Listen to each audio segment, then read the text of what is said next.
बहुत बहुत धन्यवाद आशीष आपका। आप सभी को शुभ दिन और प्रणाम हमारे तरफ से।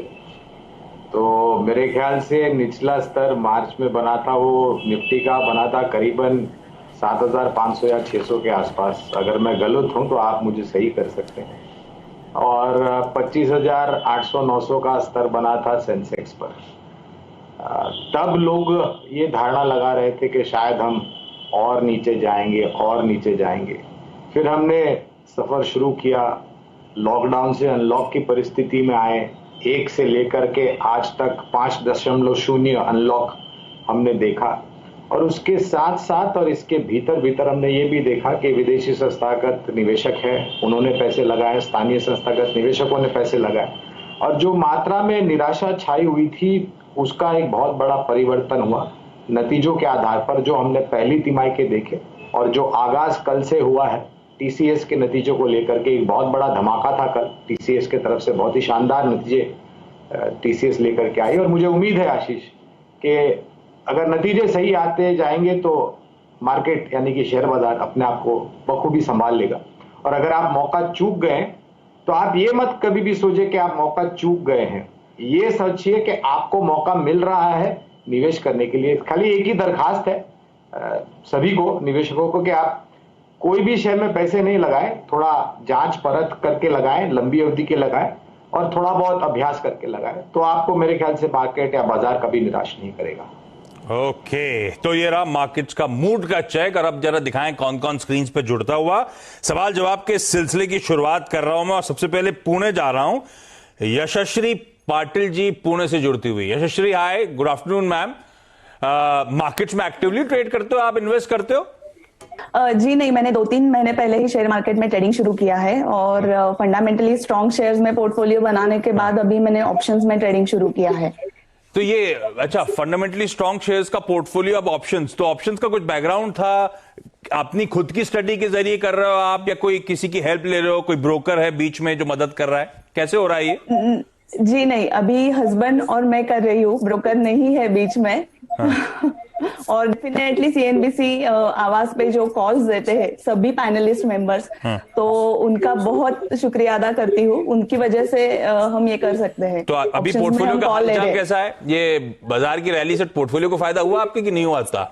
यस डेफिनेटली हुआ है। ऑटो सेक्टर में मैंने कुछ स्टॉक्स लिए थे पोर्टफोलियो में। तो अभी इस महीने ऑटो सेक्टर में रैली हो रही है। तो वी आर एक्सपेक्टिंग कि दसरे के समय पे ये हो सकता है, प्रॉफिट बुक कर सकते हैं। तो जो स्टॉक्स में दाव लगाया उसमें ऑटो पैक था और ऑटो पैक वाकई आउट परफॉर्म करता हुआ, गजब का मोमेंटम। अच्छा यशस्वी, आज जुड़ी है, मेरे ख्याल से 2 सवाल हैं। पहला कौन सा? पहला मेरा ऑप्शंस का सवाल है। मेरे पास 2550 का जुबिलेंट फूड्स का 63 रुपीस का कॉल है, 29 अक्टूबर एक्सपायरी का, तो उसमें क्या करें? 2550 का आपने ले लिया। जुबिलेंट फूड के तो साल के हाईज मेरे ख्याल से 2450 के थे। आप और आपके हस्बैंड बहुत बुलिश थे क्या जुबिलेंट फूड वर्क्स को लेकर? यस, आईपीएल शुरू है। तो आप लोगों ने पिज्जा मंगाया था मैच के दौरान? Yes, many times. तो ये कभी कभी गड़बड़ हो जाता है, चैनल चेक हम करते हैं और हमें लगता है सब ऐसा कर रहे होंगे, लेकिन ठीक है। अब ये 2550 का सतपुते सर कॉल ले लिया, 63 की उस कॉल की बाइंग, मेरे ख्याल से वो कॉल अब इस समय है डायरेक्टर साहब स्क्रीन पे दिखाइएगा, शायद 24-25 रुपए के आसपास आ गया है। जो मिल रहा है ले लूं? यस, इसका आंसर यस है, क्योंकि यहाँ पे देखिए टेक्निकली हम लोग इसको निगेटिव डाइवर्जेंस कहते हैं, यानी आप कह सकते हैं 2550 पे एक बेयर ट्रैप हो जाता है कि एक्सेसिव बुलिशनेस जब होता है काउंटर में तो निगेटिव डाइवर्जेंस बनता है। तो मेरे हिसाब से जितना हो सके उतना फिलहाल तो फैक्टर्ड इन लगता है। प्रोबेबली मैं ये कह सकता हूँ कि यहाँ से पुल बैक आने के पहले एक डिप तो जरूर आएगा, तो उनका जो पोजीशन है वो थोड़ा मुझे लगता है एंट्री रॉन्ग है और उन्होंने स्टॉप लॉस तो नहीं लगाया। तो यहाँ पे मुझे लगता है कि आशीष 2250 तक का एक फॉल यहाँ पे अभी भी देखिए ना, बाजार चल रहा है लेकिन जुबिलेंट पार्टिसिपेट नहीं कर रहा। तो I think it's better to exit. तो जो मिल रहा है यशस्वी इस समय तो वो लेके निकलना है। अच्छा, क्योंकि यशस्वी और उनके हस्बैंड अब पहले फंडामेंटल्स के जरूर पोर्टफोलियो कंस्ट्रक्ट कर रहे थे, आजकल ऑप्शंस मार्केट में एक्टिव हैं, तो सतपुते सर ये सही स्ट्रैटेजी है? दूर का कॉल सस्ता दिख रहा है तो ले लिया जाए या उसमें बहुत ज्यादा रिस्क हो जाता है, प्रीमियम खाई जाता है बाजार? नहीं आशीष, अभी सी इशू ये हो गया है कि फर्स्ट ऑफ ऑल एक्सपायरी के जो लास्ट वीक है, अच्छा पॉइंट आपने यहाँ पे निकाला, क्योंकि मैं बहुत दिन से इस पे बात करना चाहता था। एक्सपायरी का जो लास्ट वीक होता है, जहाँ पे निफ्टी बैंक निफ्टी छोड़िए, लेकिन स्टॉक्स में, स्टॉक ऑप्शंस में आपका काम ही नहीं होता। तो जो वोलेटिलिटी है, देखिए एक्सपायरी के लास्ट वीक में बहुत जोर में आती है, ठीक है। और यहाँ पे अगर एक्सपायरी खत्म होती है, बाजार को खींचने लगते हैं। जब आप देखें ऑप्शंस का प्रीमियम टॉप लेवल पे होता है, तो जब टॉप लेवल पे प्रीमियम होता है तो यहाँ पे बाजार खींचने लगते हैं, तो आप ऑप्शन में पार्टिसिपेट वैसे भी नहीं कर पाते। तो होता क्या है, लोग वेट करते हैं, तब तक रैली अपनी एक उच्चतम लेवल पे आ जाता है, वहां पे ऑप्शंस के प्रीमियम थोड़े घटने लगते हैं, वहां पे लोग ऑप्शंस लेना बाय करते हैं और वहां से रिवर्सल शुरू होता है। तो ये एक अलग टाइप की ऑप्शंस, क्योंकि उनको पता है कि लोग फ्यूचर्स में कम और ऑप्शंस में बाइंग ज्यादा कर रहे हैं, तो ऑप्शन बेचने का उसका फर्स्ट प्रीमियम बढ़ाते हैं, फिर उसमें राइट करते हैं। So this is what is happening in the market. So one needs to be very careful while selecting the options. ठीक बात। तो यशस्वी के पास मैं वापस लौटूंगा, लेकिन इस बीच गुड़गांव से विद्या गुप्ता मैम फोन लाइन पे जुड़ती हुई। विद्या मैम, हाय, गुड आफ्टरनून, सवाल पूछे मैम। हेलो, या नमस्कार। मेरे पास ना TCS के 982 शेयर्स है, ओके। हाँ, तो मैं चाह रही थी कि उसको होल्ड करना है या मुझे कुछ निकालना है, क्योंकि मैं ना कुछ बेचना चाह रही थी। तो अभी बेचना है कि होल्ड करके रखना है, क्या? तो ये विद्या मैम एक बात बताओ कि 981, 982 शेयर्स जो आपके पास TCS के हैं, ये कब के हैं? ये हाल फिलहाल की खरीद है, पुरानी है, किस भाव पे खरीदे हुए हैं, कुछ आइडिया देंगे आप? My daughter is working for TCS, then she gifted me. 15 साल पहले का है ये, मेरी स्क्रीन पे लिखा हुआ आ रहा है। नहीं, आई थिंक 1905 का हो, नहीं सॉरी 2005 का हो गया। 2004 में TCS लिस्ट हुई थी, उसके बाद ये डॉटर जब काम कर रही थी तो डॉटर को मिले थे शेयर, उन्होंने आपको गिफ्ट कर दिए मैम। वो तो मेरे को गिफ्ट कर दिया। अभी आपको पता है इसकी वैल्यू क्या होगी? नहीं, वो पता है, वो बाई बैकअप का मतलब क्या है, व्हाट यू मीन, मेरे को समझ में नहीं आ रहा ज्यादा। नहीं, अब आपकी डॉटर ने जो आपको 2005 में मैम 280 कह लीजिए, 281 शेयर्स जो दिए थे, उसके बाद 2006, 2009, 2018 में TCS के बोनसेस आए थे 1 for 1 के। आज मेरे ख्याल से आपके पास आपके अकाउंट में मैम 7,848 शेयर होंगे TCS के, ध्यान रखिएगा। और आज के भाव पे फिर उसकी वैल्यू हो गई है 2.25 करोड़ रुपए, और 2.25 करोड़ रुपए की वैल्यू है मैम आपके शेयरों की इस समय। डिविडेंड अलग मिला होगा इतने सालों में, समथिंग है ना, पर तो मैं सुन रही हूँ, टीवी पे भी देख रही हूँ। हाँ, और टीवी आप म्यूट करोगे ना तब मेरे से आवाज आप बात कर पाओगे, नहीं तो क्या होगा, इको आएगा, तो आप सुन नहीं पाओगे मैम। मैं कह रहा था आपके शेयरों की वैल्यू 2.25 करोड़ रुपए है। इतना पूरा पैसा निकालना एक साथ मन है या कुछ पार्शियल प्रॉफिट चाहिए, कुछ पार्शियल पैसा चाहिए, जो भी रिक्वायरमेंट है आपकी? हाँ, अच्छा। ओ, टीवी के साथ बहुत लगा। डायरेक्टर साहब ऑडियो काटिए। गौरांग सर, मेरी बेटी भी बड़ी हो रही है, मेरी उम्मीदें जाग रही हैं, लेकिन यहाँ पे तो गजब हो गया। विद्या गुप्ता जी को 2005 में जो गिफ्ट मिला था, आज 2.25 करोड़ की वैल्यू है। अब वो बात हो नहीं पा रही क्योंकि इको और लैग है, तो बहुत समय वेस्ट होगा। मुनाफा बांध लेना चाहिए, क्या करना चाहिए? 2.25 करोड़ रुपए रख लूं क्या, या तो मेरे ख्याल से ये बहुत ही बखूबी साबित करता है जो बात मैंने प्रोग्राम की शुरुआत में कही कि आप अच्छे शेयर में निवेश करें, लंबी अवधि के लिए करें और थोड़ा बहुत जांच पड़ताल करके करें। अब मुझे नहीं पता मैडम को पूरी जानकारी है कि इनके पास, जैसे आप जिक्र कर रहे थे, जो बोनसेस मिले हैं और जिस तरीके से स्प्लिट हुए हैं, डिविडेंड मिले हैं, अगर आप इसी सभी चीज का समीकरण करें तो इनका निवेश बहुत ही निःशुल्क स्तर पर होगा, जिस तरीके से इजाफे हमने देखे हैं। हाँ। और दूसरी बात इन्होंने ये भी कहा आशीष के इनको थोड़ी बहुत पैसे की जरूरत है, तो अगर ये चाहे तो थोड़ा बहुत बेच सकते हैं, अन्यथा अगर जरूरत नहीं है तो बने रहने की मेरी राय होगी, इनको एक एडवाइस होगी। और अगर निवेश लायक पूंजी है किसी के पास तो और भी नया निवेश कर सकते हैं। हाँ, तो विद्या मैम, थोड़ी लैग के साथ आवाज आ रही थी इसलिए मुझे काटना पड़ गया, नहीं तो बहुत समय लग जाता। लेकिन आप आपका इस समय जो होल्डिंग है उसकी वैल्यू गजब की हो चुकी है, 2.25 करोड़ रुपए के आसपास की। अब आपकी रिक्वायरमेंट, आपने कहा पैसे की जरूरत है, अगर पैसे की जरूरत है कितनी रिक्वायरमेंट, उस हिसाब से उतने प्रोपोर्शन में बेचिए। गौरांग सर की बात से लग रहा है, और जिस तरह के रिजल्ट्स और कमेंट्री आई है, ये बहुत पूरे पैसे की जरूरत ना हो तो जो नहीं चाहिए उस स्टॉक के साथ इस कंपनी में बने रहना चाहिए। मुझे लगता है ये स्टॉक आगे भी आपको ओवर द इयर्स बहुत तगड़े रिटर्न्स देने का दमखम रखता है। कांग्रेचुलेशंस आपको, अच्छा लगा आपसे बात करके। हम सबको वैल्यू लॉन्ग टर्म जो गौरांग सर समझाते रहते हैं, वैल्यू कैसे क्रिएट होती है, वो समझ में आ रही है आज आपके इन्वेस्टमेंट्स को देखकर। अच्छा, अब मैं जा रहा हूं बड़ौदा से दक्षा पटेल जी आपको लोगों को आपकी स्क्रीन पे नजर आएंगी। दक्षा मैम, हाय, गुड आफ्टरनून मैम। आप भी बड़ा एक्टिवली ट्रेड और इन्वेस्ट करते हो स्टॉक मार्केट में? लॉकडाउन से शुरू करा? अरे बहुत लोगों ने लॉकडाउन से शुरू करा। इस हफ्ते कई सारे लोग ऐसे आए मैम जो बता रहे थे लॉकडाउन से हमने शुरू करा।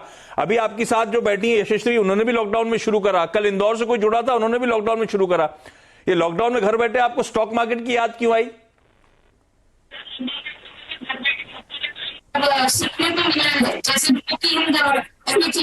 नहीं, मुझे ऑडियो नहीं आ रहा है मैम, मुझे बिल्कुल बहुत पैची लाइन है। डॉक्टर साहब, मैं काम कर रहा हूं, मैं एक ब्रेक ले लेता हूं। आप प्लीज दक्षा मैम की लाइन को फिर से रीपैच करिए, आवाज बिल्कुल समझ में नहीं आ रही। बातचीत करेंगे दक्षा मैम से, और साथ में आप लोग की स्क्रीन पे मेरे ख्याल से सुप्रिया नजर आनी है, उनसे भी बातचीत ब्रेक के उस पर। Sir, my query is that I have bought 1000 shares of IOL Chemicals at 750 और रिसेंटली अभी इसने 898 का हाई बनाया था। सो मेरा क्वेश्चन ये है कि मुझे क्या उससे अब फिर एक्सपेक्ट करना चाहिए कि वो 898 का लेवल रीच करेगा, और should I sell my shares, because मैंने इसे शॉर्ट टर्म ट्रेडिंग के पर्पज से लिया है and I can hold it till December. So what would you suggest? Satpathy sir के पास जा रहा हूं इसके लिए। तो मैं दिसंबर तक होल्ड कर सकती हैं। IOL केमिकल्स लगाया, वैसे बहुत तगड़े मूव्स आए, लेकिन सतपति सर पिछले कुछ समय से स्टॉक एक रेंज में कंसोलिडेट हो रहा है। इनके लिए क्या इनको तेजी मिलेगी स्टॉक में? इवेंचुअली होल्ड करें दिसंबर तक? देखिए आशीष, फर्स्ट ऑफ ऑल जो IOL में रैली मिली थी हमें, वो कहीं ना कहीं मुझे लगता है कि स्लाइटली ओवरबॉट सिचुएशन से यहाँ पे करेक्शन आया था। क्योंकि उन्होंने यहाँ पे जो इनिशियल में जो कहा वो ये था कि उन्होंने एक शॉर्ट टर्म के लिए लिया था, ट्रेडिंग मूव पकड़ने की कोशिश की थी। तो मैडम नेक्स्ट टाइम आप स्टॉप लॉस भी थोड़ा ख्याल करें, क्योंकि आपके होता क्या है कि आपके जो फंड्स है, जो आपने पैसे लगाने हैं, वो ब्लॉक हो जाते हैं। तो आप जो नया ट्रेड है एज ए ट्रेडर आप नहीं लगा पाती। देखिए टेक्निकली मैं यही कहूंगा कि यहाँ पे जो फॉर्मेशन है, it's a symmetrical triangle formation, और जिसका जो इंपॉर्टेंट लेवल है वो करीबन 720-725 के आसपास है। तो मैंने उनको 700 का स्टॉप लॉस यहाँ पे सजेस्ट किया। मुझे नहीं लगता 700 का स्टॉप लॉस यहाँ पे हिट होगा, लेकिन ऊपर में कहां तक जाएगा? देखिए ऊपर में पहला रेजिस्टेंस होगा इसका 840, 845 और उसके बाद 900। तो मुझे लगता है 850 से लेकर 900 तक का एक मूव इसमें आना चाहिए, और जब आएगा तब आप इसमें से आपकी जो पोजीशन है उसे एग्जिट करें और next time onwards stop loss follow करें। चलिए ब्रेक। ये आ गया IOL केमिकल्स पे सवाल, लेकिन हाँ बड़ौदा वापस जा रहा हूं, वो लाइन वापस शायद रिकनेक्ट हो गई है। दक्षा पटेल जी मेरे साथ जुड़ती हुई। दक्षा मैम, आवाज आ रही है लाउड एंड क्लियर?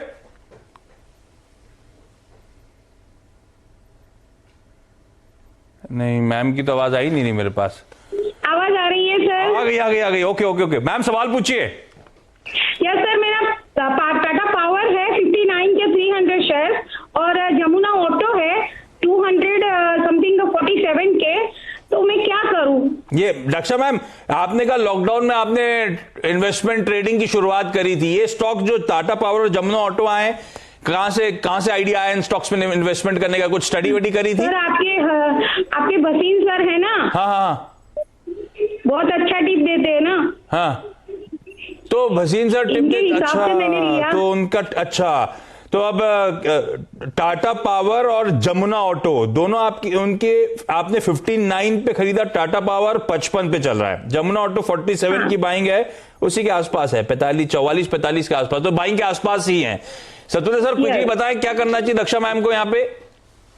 देखिए टाटा पावर में ओवरऑल अगर आप देखो आशीष, तो पावर सेक्टर वैसे लगाड़ होता है, वन नीड्स टू अंडरस्टैंड। आप इसमें REC देखो, CAC कोई भी देखो, उसमें एक मूव आता है, उसके बाद वो ठंडे पड़ जाते हैं। तो मेरे हिसाब से ये ठंडे बस्ते में गए हैं। प्रोबेबली इसमें पुल बैक आएगा जो 60-62 तक जाएगा, लेकिन इसमें वैसा कोई दमखम नहीं है। फिलहाल तो मैं यही कहूंगा आप स्टॉप लॉस रखिए 53 का, एक स्ट्रिक्ट स्टॉप लॉस रखिए। अगर 53 के नीचे जाता है तो इसमें से आप एग्जिट करें। Currently it is at 54.85। हाँ, तो 2 रुपए का स्टॉप लॉस रखें। ऊपर में 60 के बाद ये 64 तक जाएगा जहां पे आपको एग्जिट लेनी है। दूसरी बात है जमुना ऑटो। देखिए जमुना ऑटो मेरे हिसाब से देखिए ये मोमेंटम प्लेस होते हैं और मोमेंटम प्लेस को मोमेंटम की तरह खेलना है। Momentum is not an investment bet as far as a trader is concern, मैं ये तो पक्का बोल सकता हूँ। तो momentum play should always follow with stop loss and the target. आप सिर्फ टारगेट लोग जनरली फॉलो करते हैं, स्टॉप लॉस को अनदेखा करते हैं। तो स्टॉप लॉस का क्या होगा? अभी करंट लेवल से देखिए जमुना ऑटो का स्टॉप लॉस होगा 42 और इसका जो पुल बैक का टारगेट है वो है 50-52। तो फिलहाल तो इस रेंज में है। लेट्स सी कि अगर यहाँ पे पुल बैक मिलता है तो, लेकिन स्टॉप लॉस दोनों में रखें क्योंकि आपने ये जो दोनों बेट्स लिए हैं ये सब ट्रेडिंग बेट्स है। ठीक बात। तो 51-52 मेरे ख्याल से जामना ऑटो के ईयर हाईज भी हैं, तो उन लेवल्स तक शायद जाता हुआ नजर आए। अच्छा, आपने 3 महीने पहले शुरुआत करी मैम स्टॉक मार्केट में इन्वेस्टमेंट ट्रेडिंग की, फायदा हो रहा है नहीं हो रहा? सर मैंने IRB में तो बोनस डिविडेंड भी ले लिया है, IRB इंफ्रा में। अरे वाह, चलिए। अच्छा, समय खत्म हो रहा है मेरे पास, वापस पुणे जाना है। यशस्वी इंतजार कर रही है। यशस्वी, जुबिलेंट फूड पे 95 पे स्टॉक चल रहा है, क्या करना है?